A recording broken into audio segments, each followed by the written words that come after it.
রাস্তায় যদি টাকা কুড়িয়ে পান তাহলে এই টাকা দিয়ে আপনি কি করবেন? অনেক সময় অনেকে এটা খুঁজে পান না।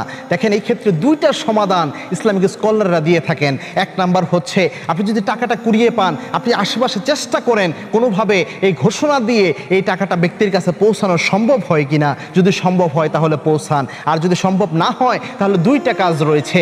এক নাম্বার হচ্ছে, ওই টাকাটা আপনি নিজে ভক্ষণ করতে পারেন, যেহেতু আপনি কোনো মালিক খুঁজে পেলেন না। এটা জায়েজ আছে, এটা অনেক আলেমরাই বলেছে। তবে সবচেয়ে সেরা হচ্ছে, সবচেয়ে তাকওয়ার পরিচয় হচ্ছে, আপনি ওই টাকাটা ওই ব্যক্তি যে মালিক রয়েছে তার নিয়ত করে কোনো মসজিদে অথবা কোনো মাদ্রাসায় কোনো অসহায় ব্যক্তিকে আপনি দান করে দেন, তাহলে ওই ব্যক্তি এটার সওয়াব পেয়ে যাবে। পাশাপাশি ওই ব্যক্তিকে যে আপনি এই সওয়াবে অংশীদার হওয়ার জন্য সহযোগিতা করলেন, এই জন্য আল্লাহ রাব্বুল আলামিন অফুরন্ত নিয়ামত আপনাকে দান করবেন। আরেকটা জিনিস মনে রাখবেন, আপনার কাছে একটা জিনিস এসেছিল অথচ আপনি আল্লাহর ভয়ে এটাকে স্যাক্রিফাইস করেছেন, এর কারণে অন্য দিক থেকে আল্লাহ রাব্বুল আলামিনের হাজার গুণ আপনাকে দান করে দিবেন।